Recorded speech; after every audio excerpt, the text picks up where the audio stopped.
about to hear is true. The names have been changed to protect the innocent.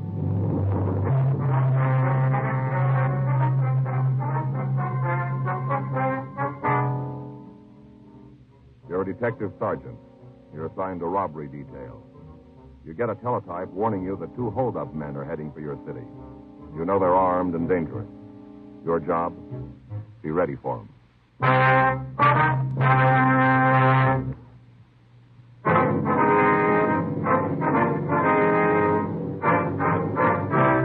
Dragnet, the documented drama of an actual crime. For the next 30 minutes, in cooperation with the Los Angeles Police Department, you will travel step by step on the side of the law through an actual case transcribed from official police files. From beginning to end, from crime to punishment, Dragnet is the story of your police force in action.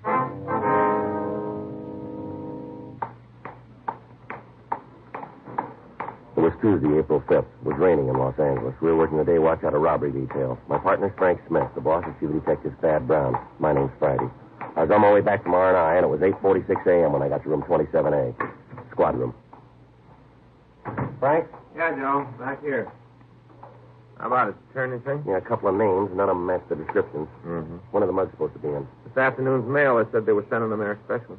It'll be easier when we know who we're looking for, huh? Yeah, they will. Friday, Smith? Yeah, Skipper. Got a minute? You're right there. Morning. Yeah. Close the door, huh? Yeah, sure, Skipper. Sit down. Here. Take a look at this. Well, what is it? About the Merton brothers.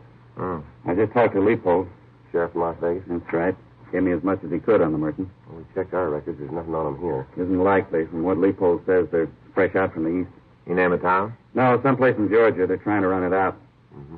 Bulletin we got said they pulled a couple of gas station holdups over there. Anything else? Yeah, at least they think so. Yeah. According to their records, the boys got into town a couple of months ago. No visible means, but plenty of money. Hung around the places on the strip, gambled, drank, had themselves quite a time. Yeah? The department over there started to wonder where the money was coming from. Put a couple of men on them full time. What'd they find out? Not much. Merton's played it cozy. They were finally picked up on a drunk charge, mugged and printed. Nothing to hold them on, so they were released. Yeah. Next morning, they skipped town, left clean. On the way out, they stopped long enough to kick in a couple of those gas station motels, you know, along the highway. Yeah. Scored pretty good. The victims make the identification right away? Yeah. As soon as they saw the pictures, sheriff's office notified Baker. Highway patrol there was waiting, but they must have gotten through before the word went out. Mm-hmm. We've been able to trace them through Barstow, Victorville, on through Pear Blossom, Little Rock. They worked hard all the way. What do you mean? 3 service stations, 2 restaurants, 1 motel. Anything on them here in L.A.? Not yet. It's a matter of time. We got to get them before then. Yeah. All the victims tell the same story. These 2 guys are off their rockers. The way it stacks up, they're well armed.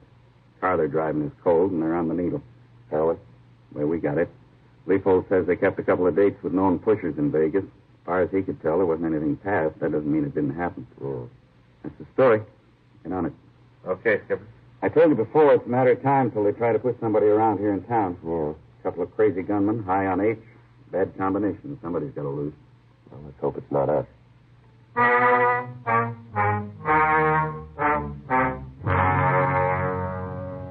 Ethan Gifford Merton, WMA, 27 years, 5 feet 8 inches, 165 pounds, and his brother Grady James Merton, 24 years, 5 feet 6, 152 pounds, arrived in Los Angeles on the morning of April 5th.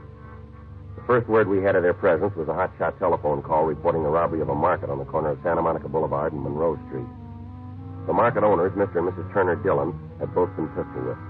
Mr. Dillon had been removed to George Street Receiving Hospital for treatment of a skull fracture. The woman had been given emergency treatment on the scene and referred to her own doctor.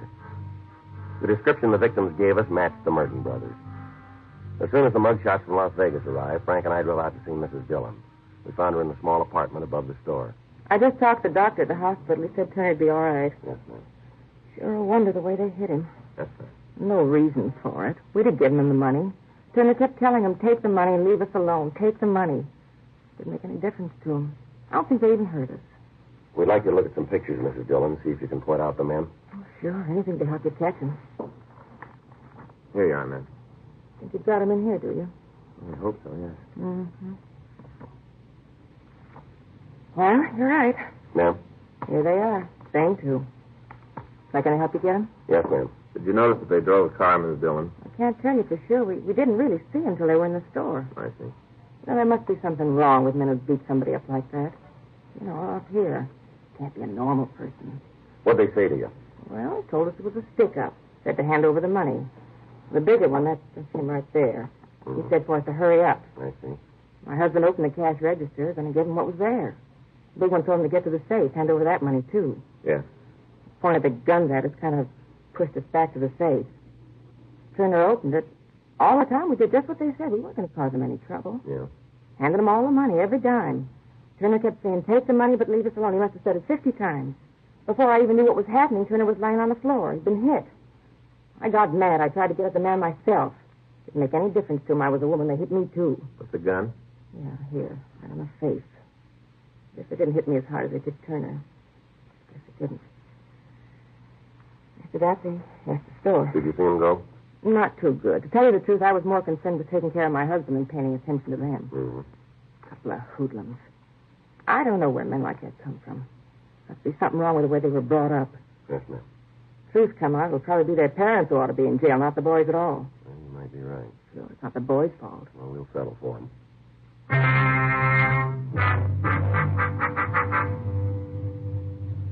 4:25 p.m. We received a communique from the FBI telling us that the Merton brothers are wanted by the state of Alabama for escape. A complete record on the two men was also sent. They've been arrested a total of 26 times for everything from petty theft to kidnapping. According to the kickback, they'd escaped from a road gang while serving a sentence for possession of narcotics. We contacted the authorities in Alabama and asked them to forward all available information on the suspects. After talking with Captain Donahoe, Frank and I went over to the First Street station to see Captain Walter. We asked him to supply a list of places the two brothers might turn for a narcotic contact. He gave us a list of several places in town and the names of men we could talk to. 8:16 p.m. We started to check them out. Yeah, what'll it be? You seen Patsy Hayworth around? Well, why are you looking for him? Want to talk to him. What about? Well, if we wanted you to know, we'd ask for you, wouldn't we? You guys cops? That's right. Now, where's Patsy? I don't know. Come on. We got word that he hasn't been more than 3 blocks away from here in the past 4 years. Now, where is he? I told you, I don't know. You're not being smart, mister. Hey, back room. Is he alone? Yeah, as far as I know. What's he doing? Nothing different. Playing solitaire. All right.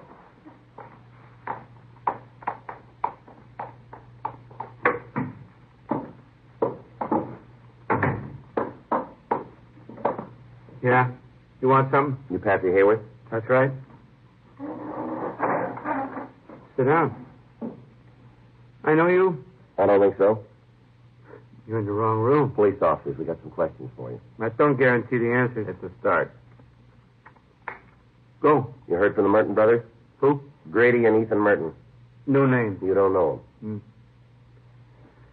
Red Queen and a Black King, and I could turn him over. That's the baby I've been looking for. It's the first time today. Is that so? Yeah. First win. Too bad I didn't pay for the deck. I'd have made a killing. All right, now, come on, Hayworth. What do you know about the Mertons? I told you nothing. Now, why come to me?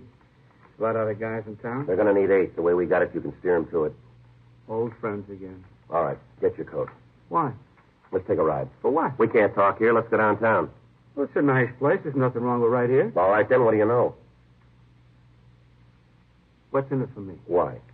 Well, information like that ought to be worth something. You know we can't do anything for you. Come on, let's go. Well, how long do you figure you're going to be able to hold me? Long enough. How do you make that? Well, I'll tell you. We'll take you downtown, process you, pass the word you copped out. Told us about a half a dozen people in town. Thing like that gets around, you're going to be in trouble. You'll come back with what we want to know. Well, that's kind of crummy. It almost builds the blackmail. Now, you called it. We didn't. You'd really do that? We would. All right.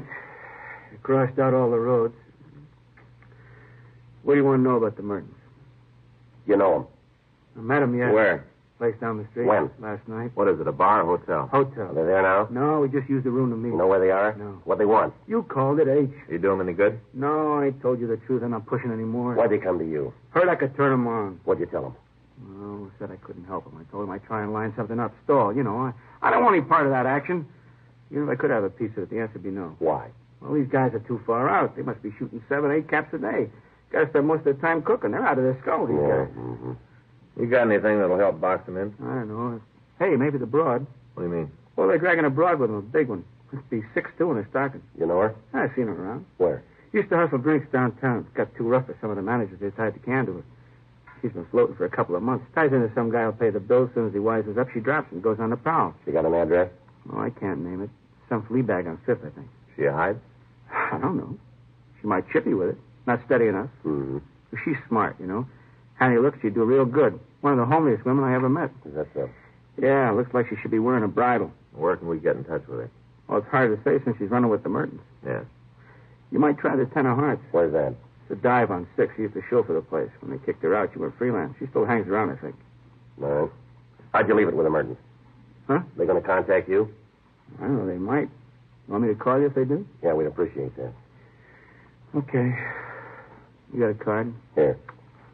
Thanks. I'll give you a ring. All right, Hayward. We'll hear from you, right? Yeah. There you are, you see? What? You should have banked the game. I lost. No, you didn't. Huh? You won.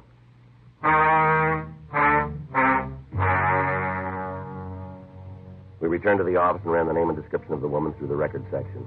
We came up with a package listing arrest for violation of Section 647.5 of the Penal Code and 4220 LAMC, soliciting drinks.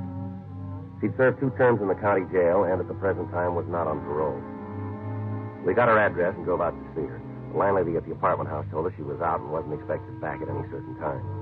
Frank and I drove down to the 10 of Hearts, a small bar on 6th Street. We found the woman sitting on one of the front stools. Hi, honey. Like to buy a drink? Your name Jane Finletter? Names don't mean anything here. Just friends. That's all it really counts, friends. How about it? That's your name? Are you guys cops? That's right. What are you asking me for? I ain't done nothing. We're not rousing you. We want to talk to you. About what? Let's get outside. Be easier to talk there. I got a choice. Not much. Okay. Henry, Yeah, Jane. save the stool. I'll be right back. Okay. Go.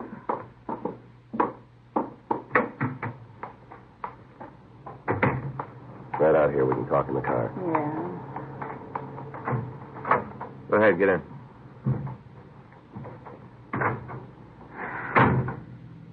Okay, what's the beef? You work here, do you? Oh, you mean this place? That's right. Once in a while, I come in, have a couple of drinks. That's it. Where do you live? I've been the route cop. You're right out here to pass the time of day. What are you after? A couple of questions. Not the power for that. What do you mean? You're not uniform.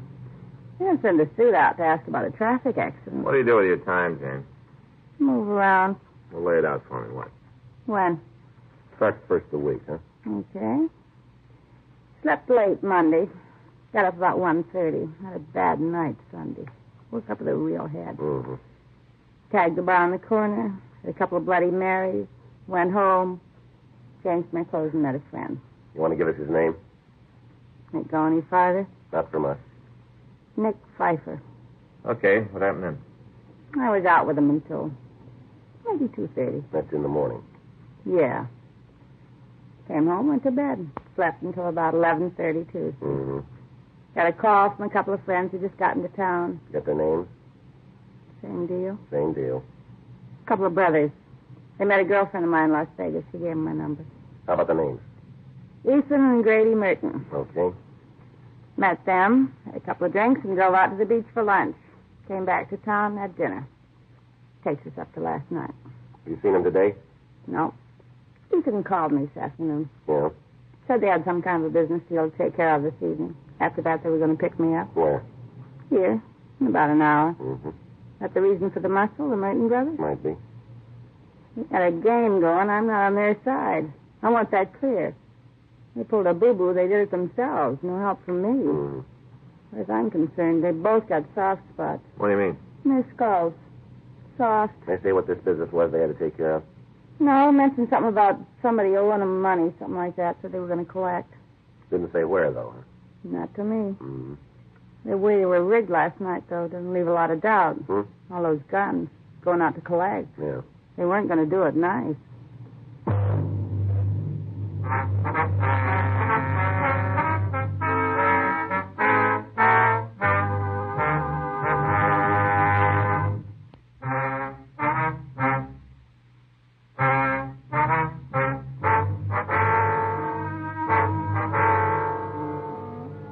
We called the office and told them what had happened. Another team of men were sent out to help us cover the place. Frank and I took up our positions in the back of the bar, and we waited. 1:15 a.m., 1:30, 1:45. What do you think, Joe? I don't know. Maybe they decided not to show up. That's possible. Yeah. Hey, Joe, I got an idea this morning. Yeah. While I was shaving. Mm-hmm. I always have trouble, Try all the things they tell you. Let the lather stay on 2.5 minutes, hot water, all the things you're supposed to do. I've tried them all. Mm-hmm. Finally came up with the answer. You did, huh? Yep. Well, what is it this time? New kind of razor? New razor. Yeah. I got thinking about Faye and gave me the idea. How does that work? Faye's my wife. Yeah, I know that. She's shaving now? Oh, Joe, you don't understand. She's not shaving. No? No. See, last night she gave herself one of those home permanents, and I got the idea from that. For the new razor? Yeah. They got those permanent things for different kinds of hair, like hair that's hard to curl, medium, easy to curl. Easy, I think I know what's coming here. Well, if somebody invented a razor for tough beards, medium beards, light beards, he'd do all right. Mm-hmm. You going to invent it, are you? Joe, I'm not going to invent it. You know how I am with those things. Just got the idea, though. That's Mm-hmm. all. I'd sure like to buy one if they had them. Tough beards, find you one right away. Yep. First day. That'd be the answer. Well, here comes ours. Hmm? Looks like Grady Merton just came in, doesn't it? Yeah. Wonder where his brother is. Might be outside. Better wait a minute before we move. Mm-hmm. He's talking to the thin letter woman. Yeah. Yeah, it's starting to leave. Let's go. We'll take him outside. Right.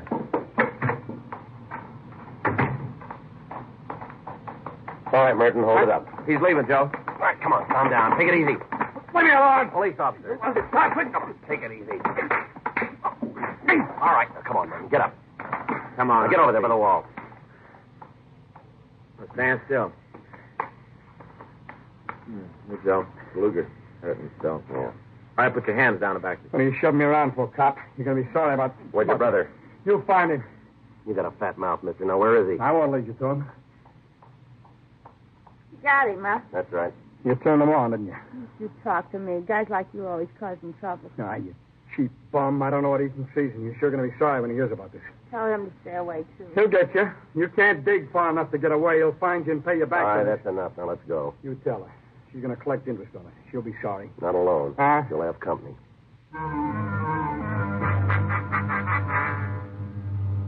The other team of men remained at the bar in the event the other suspect returned. We took Grady Merton to the city hall for questioning. Empty your pockets. Huh? Come on, empty them out. Wallet. Change, keys, handkerchief, penknife. That's it. Let me see your arms, Merton. Huh? Come on, let me see your arms. What for? Now, there's two ways to do this. You take your choice. Okay. All right.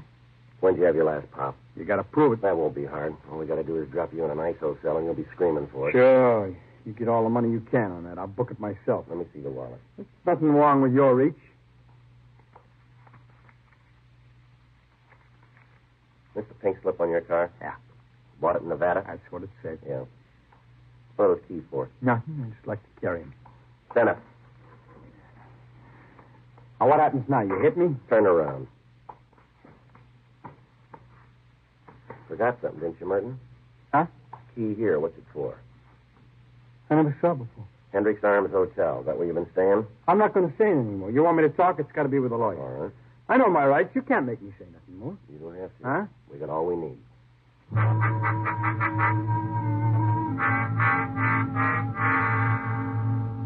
We had Grady Merton taken to the main jail and held to answer charges of violation of Section 211 PC. 3:26 a.m., Frank and I left the office and drove out to the Hendricks Arms. It was a large private home in the Crenshaw area that had been converted into a hotel. Frank covered the back entrance to the building, and I walked up the steps.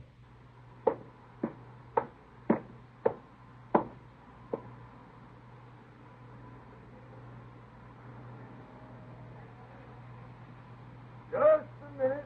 I'm coming. You know, it's 3:30. Hope you got a good reason coming around here this time of night. Police officer, can you tell me who's registered in room 5C? What for? Police business. Listen, mister, this is a clean place. There's no trouble. Now, that's the way I run it. That's the way I want it to Yes, stay. sir. Now, who's in room 5C? A couple of guys. What are the names? I don't know, Smith or something. Wife rented the room to him. Only seen him a couple of times. All right, does one of them look like this picture? Come in here while I get some light, huh? All right. Now then, let's take a look. Oh, this the fellow here? That's right. Well, yes. Guess that's one of them. Yeah. Is he in now? Well, I wouldn't have any way of knowing that. Tenants come and go as they please. See, long as they don't let the water run, don't have no loud parties, we don't bother. Where is the room? There's the third floor rear. Okay. This hall go to the back door? Yeah, you got to go through the kitchen. Say, can you tell me what this is all about? It'd be better if we didn't. You going to be in shooting? I don't think so. Well, if there is, I can give you a hand. I got a 12-gauge in my room. I used to hunt ducks. I can get it if you give No, me a hand. sir, that won't be necessary. All right, thanks. Is he here? Don't know yet. Is there any back stairs? Yes, sir. Right through there. Looks like a closet, but you open another door and you can go on up. All right, sir. Do you have a key to the room? Yeah. Here you are. Want me to go with you? Might be better if you stayed here. Yeah, well, I'll get my gun and guard the front door. He won't get out. I'll guard it.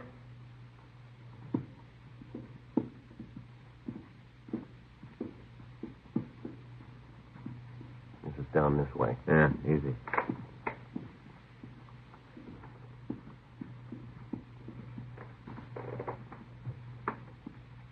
No noise.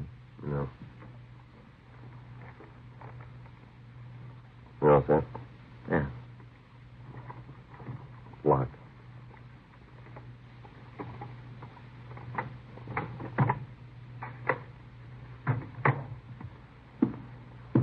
Behind you, Joe. I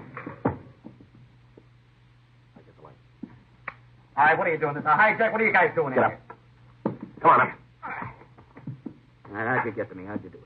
We did. I should have killed you all the time in the world, and I didn't do it. I should have killed you. Yeah, you should have. Perfect shot, and I couldn't do it. No reason at all. Wouldn't have cost me any more. That's so? Yeah, sure, they never executed anybody in this state for killing a cop. Wouldn't have cost me any more. You got a bigger bill than you can pay now. Come on.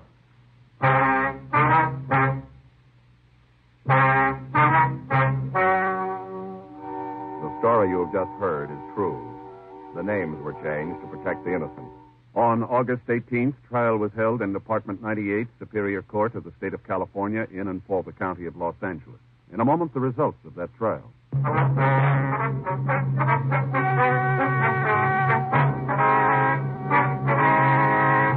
Ethan Gifford Merton and Grady James Merton were tried and convicted of robbery in the first degree, 5 counts, and received sentence as prescribed by law. Robbery in the first degree is punishable by imprisonment in the state penitentiary for a period of from 5 years to life. Because of the viciousness of their crimes, their sentences were set to run consecutively. A hold was placed on them by the state of Alabama in the event they are paroled.